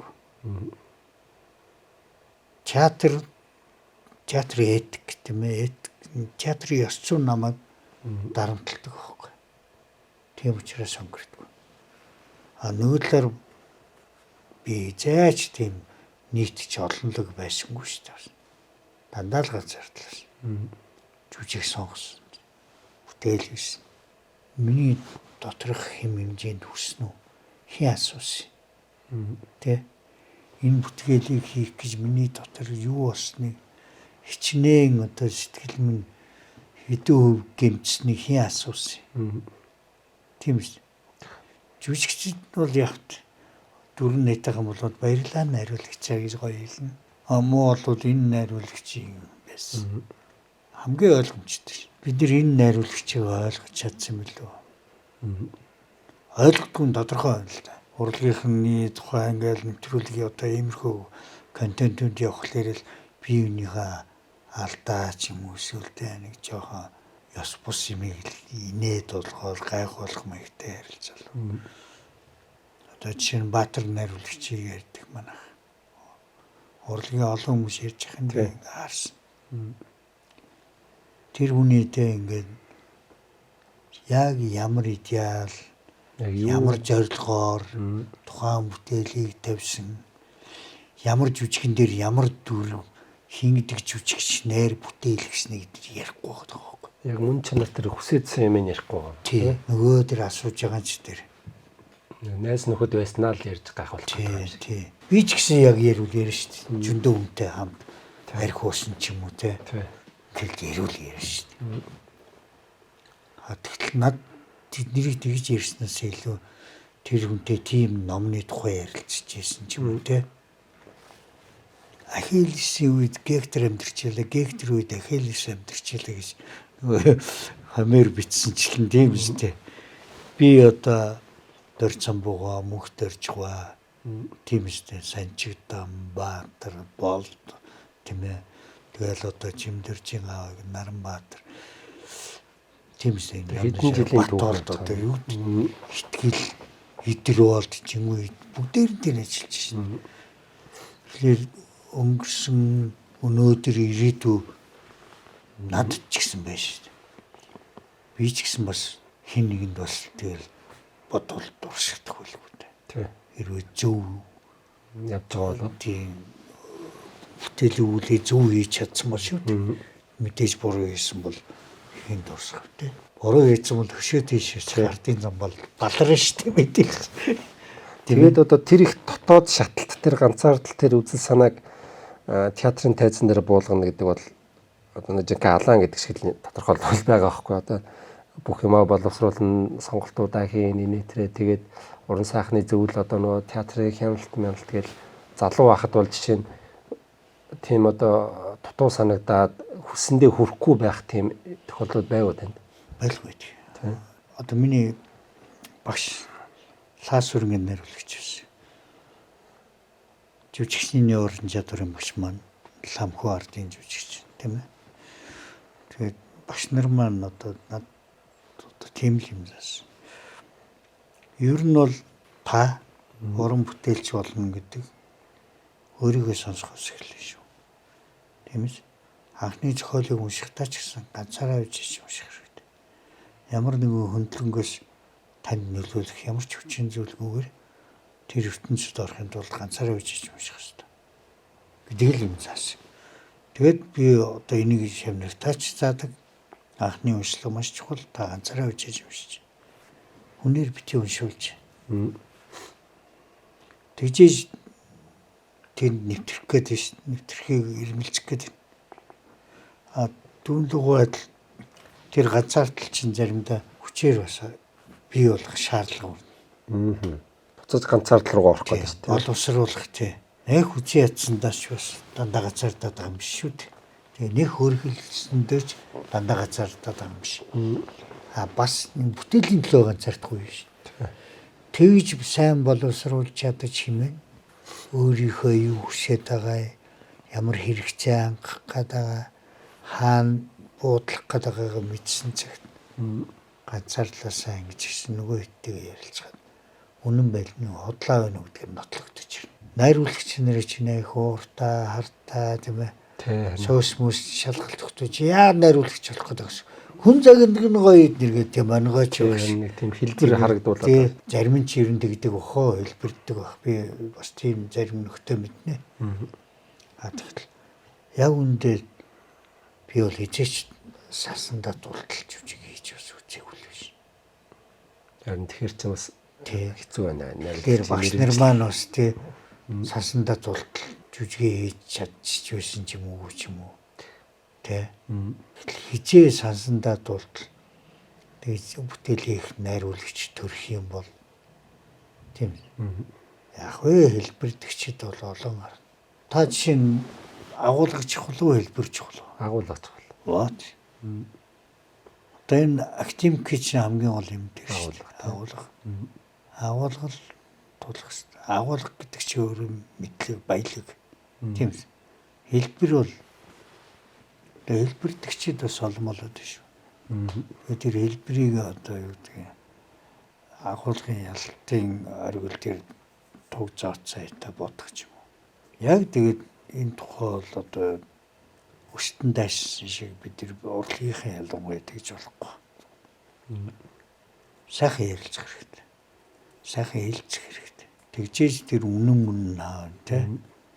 Тэр үнэнийг заавал нэг тийм үзээ ядалтаар биш. Хайраар, бэлгээр, оюунаар шийдэж болно шүү дээ. Би бас энэ нэвтрүүлгээ ер нь яг найруулагч нарыг оруулаад найруулагчтай яриагээд хийх гээд байгаа нь явуулаад байгаа нь яг бидэнд материал угаасаа хөгжил дутуу байгаа нь үнэнтэй. Бид бол нэг Азийн жижигхэн буурай орно шүү дээ дөнгөж хөгжиж байгаа орно. Гэхдээ энэ хүмүүсээ арт түмнээ гэж одоо томоор хэлвэл айлаг арт түм гэж үг шигэлсэн. Арт түмнээ энэ оюун санаа хумсрыг л өргөмөр байгаа байхгүй. Тийм болохоор л яг энэ ажлыг бол найруулагчд хийх ёстой, тий? Хэвлэл мэдээлэл хийх ёстой. Гэхдээ одоо хэвлэл мэдээллийнх маань баг худалдагдсан юм уу гэмээр л байгаа шүү дээ. Бол юу болж байгаа зах замрааг бол сошиал гэдэг бол замрааг бас. Тэгээ одоо л найруулагч нар, зохиолч нар ч юм уу ийм скетчнүүд үлдчихэд байна л та. Тэгээд энэ хүмүүс л одоо яг энэ жоох юм дутууд үлмэг байгаа үе дээр л хөшөөл сайн л яг тэр гол үндсэн нөгөө нэг эмзэглэл, үндсэн шатлалтуудаа сайн ил гаргаж нөлөөллөө үзүүлмээр байгаа баг. Миний бодлоор. Ер нь тийм хувьсгалын шинжтэй, хамаргалсан шинжтэй тиймнүүдийг бол нийгэм их анзаарч хүлээн зөвшөөрдөг л доо. Тэгтэл нөгөө талд ухамсараар нь дамжиж те зөмбөлгөрөө нуусаж сэтгэл оюунд нөлөөлж байгаа тэр юм хүмүүс анзаардаг. Тэгтэл найруулагч гэдэг энэ мэрэгжилчин шаардлагатай бол хүндрэлтний үдий бол аваа явчих л те. Түнс шаардлагагүйсэн бол хайж чадна ш. Хүн нийгэм байгаль гэдэг энэ гурвалсан одоо юм байгаа. Тэ тэгээд нөгөө талд нь цаг хугацаа өнгөрсөн өнөдөр ирээдүй хүнийг төгс болох тухай тав дээр эхлээд ярьсан шүү дээ. Шинжлэх тухай. Энэ дээр бид нэр эргээд найруулагч гэдэг мэрэгжлийнхээ бас онлын боловсролтуудыг онлын хүч дахин энэ сургуулиуд эргэж харах цаг болчихжээ. Яг зөв. Эргэж харах цаг болчих. Нэг л онлоор яваад байдаг. Тэр онлондоо салхи оруулдаггүй. Тэр сургалтандаа салхи оруулдаггүй. Тийм ээ? Мөнхийн юм шиг тийм шаблоноор цутгаж болохгүй шүү дээ. Тий. Тэгэхээр бид энэ сургуулиудыг ч гэсэн эргэж харах хэрэгтэй байна. Гадагшаа харилцаа холбоон дээр ч гэсэн эргэж харах хэрэгтэй байна. Угаасаа дутуугаа мэдсэн хүмүүст бол аргаа болдсон шүү дээ, тий. Арга нь болдсон. Дутуу гэдэг л хүлээн зөвшөөрчл хэрэгтэй байна. Хэлж байна, тий. Тэнгээ мэдж байгаа хүнийг бол ухаантай хүн гэж хэлээд байгаа шүү. Тийм биз. Тэнгээ мэдэхгүй байгаа хүнийг бол харин тэнэг. Тэг оройгоо тэнэг. Оройгоо. Тийм. Тэгэхээр зайлвал муу хэдэн найруулагч чинь бас тэнгээ мэдээд байгаа. Тийм ээ. Хэдэн нэг найруулагч мэрэгжил дээрээ тогтоод байна л да. Найруулагч мэдээ төрн шүү дээ. Харин энэ төрмөл гэдэг үнэн үү та? Төрн. Төрөх ёстой. Одоо тийм дараагийн найруулагч нар төрн шүү дээ. Бидний одоо энэ их л донголтой зам гэдэг юм уу алдаа оноотой те эсвэл бүтээсэн төрөвсөн энэ дэр дараагийн үеийн найруулагч нар ирсвж шүү дээ. Төрн. Нийгэм өөрөө төрүүлэх ёстой тийм. Тий. Цаг үеийн нийгэм байгальч өөрөө төрүүлнэ шүү дээ. Нөгөө л ярьдаг шүү. Тэгэхгүй яг ингэ найруулагчийн сургуулаар яваад бас төрөөгөө юм байна шүү. Тийм. Би одоо мугайлээд явах энэ чи хоор мэрэгжил. Тэгээ ер нь үннийг хэлэхэд тийм хүмүүс бас их хоошин татдаг юм шүү. Уггүй хоошин татах чи яг зүгээр байранд нь зарцаачаад байгаа юм шүү гэж би ойлгоод байна. Тэр чи нөгөө манай Костя буюу Константин Сергеевич Станиславский гэдэг хүн хэлсэн байгаа ш. Дилетантистууд гэдэг. Урлагийн тухай гүйхэн мэдлэгтэй хүмүүс бол бүр тийм ээ гавьяа өвтөхөөс илүү гай болно гэдгийг нөгөө номлолтоо бичсэн байгаа ш. Тэгэхээр бид нар одоо төрхийн лүүлээж төрчин бас тэ зүгөө олохгүй явж байгаа юм. Тэгэхээр амьд харьцаанд орж иж энэ мөн үү шүү гэдгийг тодруулах ш. Тийм байна. Нөгөө нямгаа найруулагчийн гинүн дээр шууд ярьдаг ш. Ламта та хойберт хүний мөр унчаад хойберт бити таахалцаад байна гэдэг ш. Тийм үү. Бусдын жүжигийг холборлчаад ч юм уу эзээч юм болсон юм давтан үлдчихэд найруулагч гэж яваад юм шүү. Яг таны надад ч би ерөөсөө асуух гэдэг байхгүй. Хуулбар одоо хийх копидхтэй санаа авах, санаа хулгайлах. Тэгээд тэрийг өөрийн юм шиг одоо цолгон шин зүвх те өөрөөрөө цоллуулах гэдэг нь хэр зохимжтой. Надлав тийм хүмжил байхгүй. Хүмүүжил гэж ярьж ш таавал тийм. Энэ театрын хүмүүжил. Ер нь өөрөө сэрж мэдэрч тийм ээ. Тэр аюу ухаандаа бий болж байгаа хийсвэр имийг бийжүүлж чадахгүй бол уран бүтээлч гэж яах гэдэг. Өөрөө л юм bijүүлснээр өөрөө л аргачлалаар уран бүтээл хийнэ Харин гэж. тий. Нөгөө нэг юм аргыг ингээд хараад байгаа байхгүй бусдаас ингэдэг юм байна гэдэг ийм дүрмийг ойлгоод байгаа байхгүй. Тэг ялахгүй минь өөрчлөөл Тий. Тэгээд нөгөө тоглоомын дүрмийг ойлгох чинь гэдэг шиг яаж гарахаа одоо хөзрөөр бол яаж гарахаа яаж маслахаа шийдэж ийн гэж яг тэр дүрмээр нь яг ингэж зүгээр зарил хэрэглээд байгаа юм уу? Эсвэл зүгээр нэг жоохон овжноор нааш нь цааш нь болгох юм уу? ер нь бол тань мэдэх нь маш чухал. Тань мэдгүй. Тань мэдэх. Тий. Тэгэхээр тань мэдэх чухал. Мэдээж бид нэр бодит төдлийг байгаагаар нь харах биш. Өөр байж болох байсан уу? Тийм үү? Өнөөдөр заавал бид зовж явах хэрэгтэй юм уу? Заавал өсөх хэрэгтэй юм уу? Заавал бид ядуу байх хэрэгтэй ч юм уу те? Өөр арга зам байж болох уу? Тэр нөгөөлөөр ирэлж байхгүй. Ирэл хайгуул. Тий. Ирэлчин. Тэр аз жаргал гэдэг тэр нуганд ирлүүл зүглүүлэх гэж байгаа ирэлчин байхгүй. Тэгээ бусдын замаар дандаа яваад байх юм тэр ирэлчин. Харин тий. Тийм шүү. Яад энэ аз жаргал байна гэдгийг зүүн сав байгалаараа энд байна. Тэнд байхгүй нэг байж болно шүү. Мэдрэмжийн асуудал тийм ээ. Энд байх ёстой гэж хэлсэн гэж байна гэл тий нэг тийм ийзэм номлоод ч юм уу. Харин тий. Тий.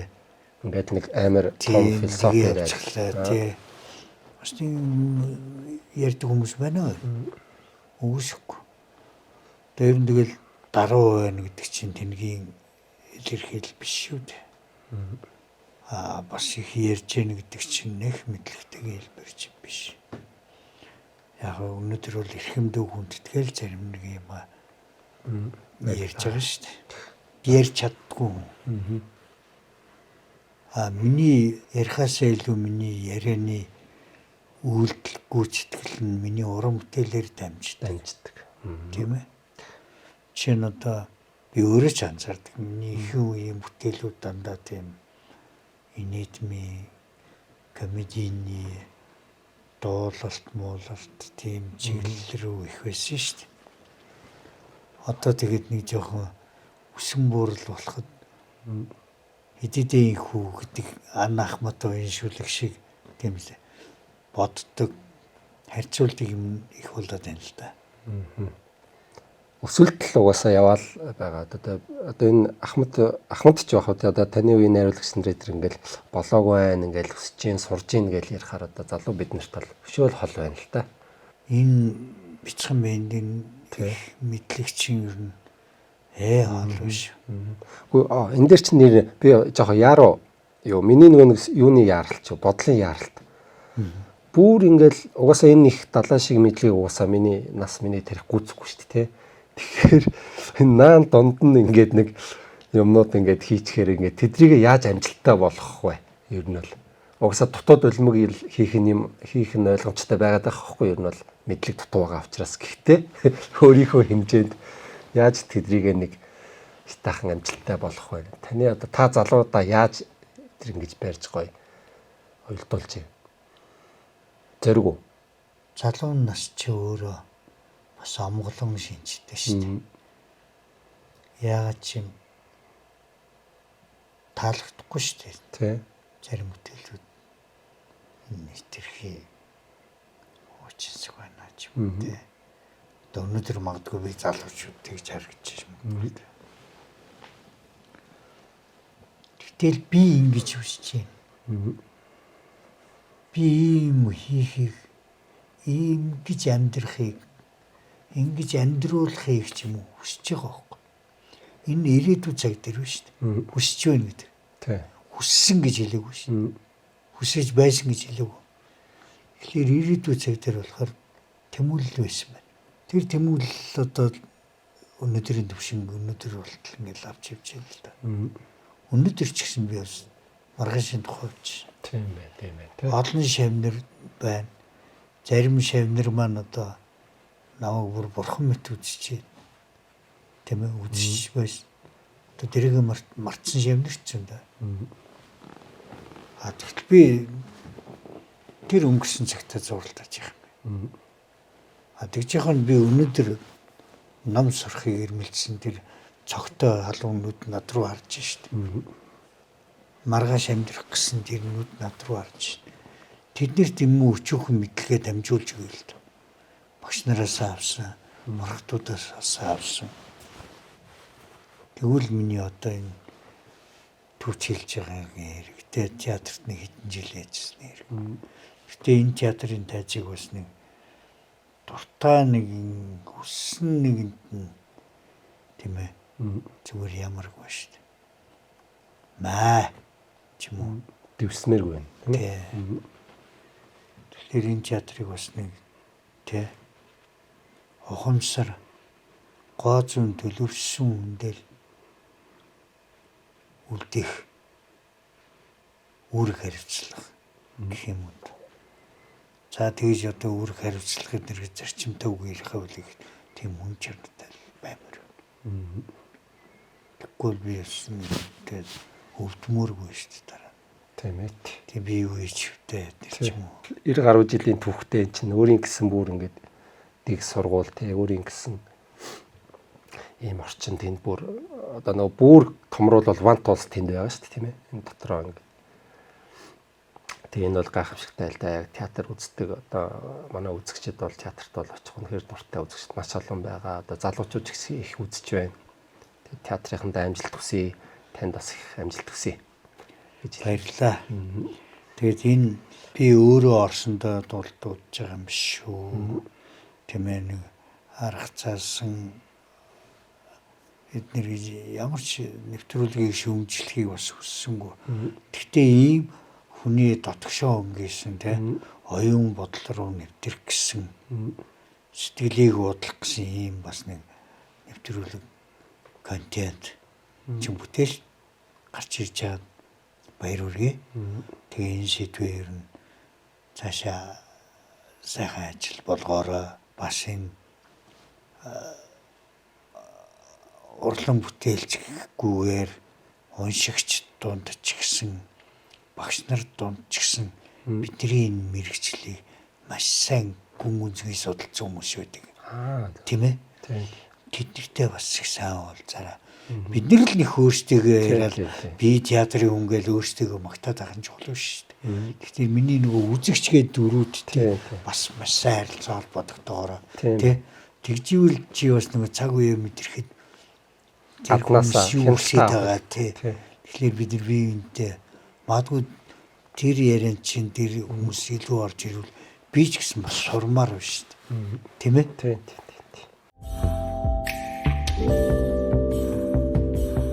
Хуучин бол хэрвээ би гэдэг стимер явдаг үлээ шүү дээ. Есливи. Тийм. Тэр стимер явдаг бас. Одоо бас нэг сургаал номлол олон тийшээ задраад хүний шиг тий тэр тал руугаа их болчиход биш. Дүр өмсгч гэж яриад зарим нь. Тийм үү? Гадагшилж байгаа л нэр хэлбэр юм уу? Тийм. Тэгээд яг ингэж ярьж байгаа цаг үед болохоор биш үү? Бид нэр энэний учрыг олох илүү одоо юу гэдэг нь хийс өрөмлөө тачаадаж шунаж үссээр байгаад бодит амьдралынхаа үнэлэмжийг гээгээд байгаа тийм хандлага байна л да. Магадгүй би жишээнтэй гарваа жүжигийг үзчихэл тухайн үед гайхдаг байсан тий. Гарваа хөшин хүүхдүүд нь хэм блэ, шавнар нь хэм блэ гэж асуудал ярьдаг байсан. Тэгэхээр өнөөдөр бид нуран сайхны төсөөллийн ертөнцид амьдарч байгаа бас бодит амьдралаасаа заримдаа орхигдсан байх тохиолдол нэлээд их байдаг байхгүй. Тэгэхээр энийг бас ойлгодог эцэг ихтэй, хантай, үр хүүхдүүдтэй нэг тохиол уран бүтээлч юм том аз жаргал шүү. Би өнөөдөр тэрэндээ баярлсан. Тийм ээ. Түүнээс тэднэрт одоо ингээд нэг юм хинээтэй өглөө гараа шөнө орж ирдэг хүнийг тижээж яах, халамжилж яах, ойлгож яах тийм байхгүй шүү дээ. Тэгэхээр уран бүтээлч хүн бол ийм сайхан ардалтай байна гэдэг бол их хөв зай шүү. Тийм ээ. Иймэрхүү тал дээр их тийм эргэж өлөө ханддаг баха. Тийм баг. Ер нь бол нэг уран бүтээлчдийг дайрч доромжлоод байх нь зөвхөн шүү. Тийм ээ. Ялангуяа мэрэгчлийн салбарт бол маш тодорхой байждаг. Тэгэхээр бас энэ цаг үед бидний уран бүтээлийг ойлгон дэмждэг үзэгчдтэй бас баярлалаа. Угсаа үзэгч байхгүй бол театр байхгүй, найруулагч байхгүй тийм ээ. Нөгөө амт харьцаа байхгүй шүү. Амт харьцаа байхгүй. Би нэг театрыг сүмгээл би хамбал амн байна гэж явж явах шаардлагагүй шүү дээ. Тийм үү? Оо нэр саяны үгэн дээр чинь таваад нэр одоо тэр ариун сүм юм гэдэг үгийг жоохон өөрчлөл яадаг юм бол. Хэврэл байж хэвээр. Хүндрэлтний яг нөгөө оюунлаг талаа утгах юм бол зөв юм шиг байна. Театрт бурхтуу зөвлөдөг эднэр гэдэг байгаа шүү. Тий. Үнэн байна. Язгуурын утга нь шүү дээ. Ааха. Энэ урлагийн чинь язгуур утга нь тань мэдхгүй эсэргээр ирэхгүй хоёр болчиход байна шин. Нөгөө Аристотелийн онол болоорч. Энэ онолууд дээр л чинь нөгөө Платон, Сократ юм тийм ээ. Хожмын гигантнүүд ч гэсэн ингэ задлаад явдаг шин. Тэр уран бүтээлчт нь өөрсдөө бурхтууд байх гэдэг нөө эсвэл яг тэр театрын өөрөө тэр өгж байгаа тэр нөлөө нь өөрөө бурхны нөлөө байх гэдэг. Бурхан гэдэг чинь ерөөсөө хүн шүү дээ. Тий. Бурхны төгс бүтээл өөрөө хүн бас. Тэгэхээр хүмүүс тэнд очиж. Хүмүүс тэнд сэтгэлээ хариуцах гэж байгаа байхгүй. Тэгэхээр үзэгчэнч бурхан, уран бүтээлчэнч бурхан тэнд зүгээр уран бүтээлчдээс илүү бас тий. Тэр дөрүүд өөрсдөө бурхан байхгүй. Тэр уран бүтээлчээр дамжиж гарч байгаа. Дөрүүд тий. Тэгэхээр ийм нөгөө л амт харьцаач эргэдэг шүү дээ. Тэгэхээр энэ тэр дөрүүд хариуцж байгаа тий. Тэрийг хараад халдвар авч хариуцж байгаа тэр үзэгчид эднэр тэр хариуцлын ертөнц байгаа учраас сүм гэж яриад байна. Тэр сүм чи хамбал амн гэхлээр нөгөө нэг муу нэртэй л удаастай болцоод байна шүү. Тамга газрын дарга марга гэв шүү дээ. Боловсон хүчин найруулагч өнө тэр гэж яриаг шүү дээ. Тэгэхээр тэр чинь ёс дэг зан үйл тийм ээ. Ёс суртахуунаа одоо сануулж идэг тэр нэг л бодглийг л одоо хамбал амн гэдэг байгаа байх л та. Тэ. Тэгэл чармааж байгаа нэг юм уу ламхаач юм уу бий болох гэдэг шүү дээ. Тийм ээ. Зөв. За би нэг юм ярих гэж байгаад яриаг байсан. Нэг цусхан одоо яриад. Ер нь одоо яагаад юм гинэ? Жишээ нь энэ сүүлд ковид гэдэг өвчин байна те. Одоо хүчтэй цунами байна те. Одоо өвчин дахал хийж байгалийн гамшигт үзэгдлүүд байна, түүмэр байна. Дэлхийн өөрөө нэг юм тийм энэ ковид одоо энэ цохилтуудаас хойш улс орнууд гүрнүүд те хомигдмал байдал руу орсон л да те. Амиа бодох. Гэрийнхээ хаалгыг хаах те. Өмчрөх одоо дотны хүмүүсээ анзаарах, хайрлах те. Цус нэгтнүүдээ ингэх, нааш нь татах юм уу нэг тийм. Урд нь чинь ерөөсөө нийтээрээ л нэг дэлхий гээл бүх юм нээлттэй болоод ерөөсөө ингээл тэгжсэн. Нэг өвчин гарсан тийм алдсан л да. Глобалчил гээл л та. Тэгсэн нэг өвчин гарсан яасан бүгд маска зүгэл хаалгануудаа хаасан гэдэг шиг. Одоо ийм байгалийн гамшиг одоо давтамж нь нэмэгдэн л гээд байгаа юм. Одоо энэ физикс ярьдаг хүмүүс судлаачид тэгэл байгаа. Энэ жоох юм тодорхой бус ирээдүй байгаа байхгүй юу? Яг нь дэлхийн сүрхгүн ойлгомжтой. Гэхдээ энэ гай гамшиг юунууд энэ нь болохоор эргээд нөгөө хүмүүс бие биендээ ойртоосоо амт харилцаагаа хадгалаасаа тий бие биенээ хайрлаасаа цул байгаасаа л гэдэг юм мессежийг дэлхий байгаль өөрөө өгөөд байгаа юм шиг байна. Тийм бид нэр одоо энэ тухай санал бодлоо илэрхийлэх тийм ээ. Энэ тухай үйл ажиллагаа явуулах хамгийн боломж төлбөр нь бол бүтээлээр идэвхтэй ажиллах шүү дээ. Нөгөө талаар болохоор биш шүү дээ. Ер нь түрүүн дахин битүүрийн хооронд яриад байгаа тэр хүнийгээ шинжлэх, хүнийхээ сэтгэлгээг тийм ээ эерэг болох өөрчлөх юм дээр хүний байгалийн өгөгд хүнийг буцааж Сэргээ. батраах, сэргээхтэй тэр юм руу анхаарах чухал. Хүн өөрөө нэг байгалийн бүтээгдэхүүн баггүй.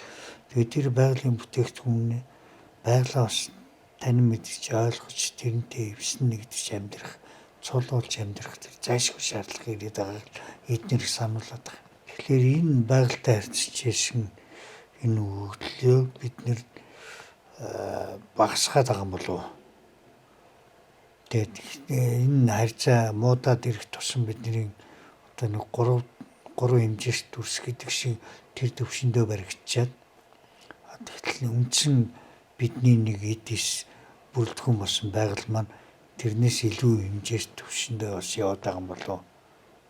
Тийм ээ? Тэгэхээр бид нэр ачааллаад авахгүй байна. Хүн хэврэг болоод байл гэсэн агуулга нуудаад байна л дээ. За дуусах. За тэгээ. За. За бит хоёр нэлээд ярилцлаа. Тэгээд төлөвийг маань цаг маань нэлээд төгсөж явах шиг байна. Тэгээд миний ярианы контентыг ивент итгэж нэг байгууллага байгаа. Ивент итгэж байгууллага маань энэ Ettra Bella гэдэг юм гоо сайхны косметикийн бараа бүтээгдэхүүн борлуулдаг Германы брэнд компани байна. Тэгээд энэ эрхийн бичиг Marshall Town-д байрладаг Ettra Bella гэдэг салоноор ингээд үйлчлүүлэх эрхийн бичиг. Тэгээд энэ гарын бэлэгтэй танд өгье. За гэлээ. Энд ч одоо эзэнтэй дөө. Тийм ээ. Энд ах эрэгтэй үнэ юу? Эрэгтэй үнийг ерөөсөө гоо сайханд орж үзэх бүшилтгүй байлээ. Энэ нухамсагтай энэ та ерөөсөө гоо сайханд орж үзээгүй. Маск тавьчихсан уу? Тэг үзтгэл юм. Маск тавьчих зүг. Маск тавьдаг юм уу? Үгүй тийм үү. Тавиа. Та тавиараа. Таны амьдрал ч гэсэн шийдэлт орж ирлээ шүү. Маск тавих юм байна. Тийм гоо сайханд орох юм байна. Туршаад үзээрэй та. Тэгээ баярлалаа. За битүүрийн яриаг сонсон та бүхэнд маш их баярлалаа.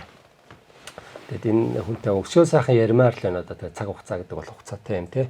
Дараа тэгээд ахиж сайхан ярилцахын ерөөл төвшүүлээ да. Баярлалаа танд. За. Таны одоо ажлын драмын театрын найруулагчийн одоо ажилд амжилт хүсье. Сайхан уран бүтээлүүд хийгээрэй гэж хүсье да. Баярлалаа. Тэмээд миний насан дээр одоо миний ажил гэж юу. Нийгмийн театрын л ажил шүү дээ. За баярлалаа. Та бүхэндээ үргэлжлүүлэн Чимэд доржийн төвшин найруулагчийн уран бүтээлээс товч танилцуулъя. Чимэд доржийн төвшин найруулагч нь 1968 онд Улаанбаатар хотод төржээ. Тэрээр 1992 оноос 1996 онд соёл урлагийн их сургуульд Монгол улсын гавьяа жүжигчин дэд профессор Лаас Хөрөнгийн удирдлаганд ор суралцж найруулагч мэргэжлэр төгссөн байна.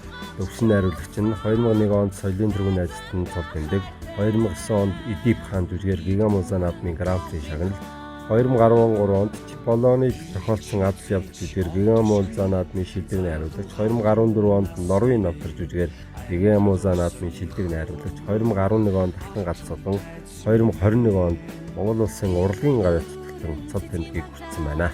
Төвшин найруулагчийн туслах найруулагчаар ажилласан жүжигүүдийг танилцуулъя. 1996 онд Ромео Жулиета, 1996 онд Тамийн дурдал, 1996 онд Хаан түүх 2, 1997 онд Нэгт тул буюу дурлалын паян, 1997 онд Ижил хүйстэн, 1997 онд Хүслийн тарамбай, 1998 онд Тамгагүй төр, 1999 онд Манай сайхан их орон, 2000 онд Аранзал даруул төлөв онгоц, 2001 онд Цахлай, 2001 онд 3 дугаар Ричард Ван, 2001 онд Хаан түүх 3, 2003 онд Өвхгийн хооронд, 2004 онд Саран хөхөө, 2005 онд Эр хүн болгож өгөөч, 2006 онд Ээжээ, 2013 онд Эцсийн зогсоол зөвхөн чи, 2014 онд Чөлөө тос бүлүүдэд туслах найруулагчаар ажилласан байна. Төвшин найруулагчийн ассистент найруулагчаар ажилласан бүтээлүүд 2012 онд Тэнгэрийн хүү жүжиг, 2014 онд Ромео Жулиета 2, 2015 онд Гамлет жүжигүүдэд дахь найруулагчаар ажиллажээ. Тэрэн дөржийн төвсөн найруулагчийн ерөнхий найруулагчаар ажилласан хэлүүдээс танилцуулъя. 1998 онд Габигийн өнсгөлжин жүжиг, 2000 онд Шекспирийн Зуны шөнийн зүүд жүжиг, 2001 онд Оюун сүрэнгийн Намайг битгий уучлал жүжиг, 2003 онд Веберийн Чиний эхнэр миний эхнэр минийх жүжиг, 2005 онд Гүр Базрын Дурлахгүйгээр өнсөлцсөн жүжиг, 2007 онд Дэн их бол Баатрын Амьдрал чиний төлөө, 2007 онд Шекспирийн Эндүрлийн паян, 2008 онд Софоклийн Эдип хаан жүжиг, 2008 онд Бат Эрдэнийн Чи өөрийгөө таних жүжиг, 2009 онд Мухтагийн Битгий яваач жүжиг, 2009 онд Баяр сайхны хүн гөрөөс жүжиг, 2010 онд Красногоровын Солиотой жүжиг, 2010 онд Красногоровын Яаж амьдрах юм бэ жүжиг, 2010 онд өөрийн бичсэн юу хүсэж байгаагаа мэдгүй жүжиг, 2012 онд Михалковын Бардам толгой жүжиг, 2012 онд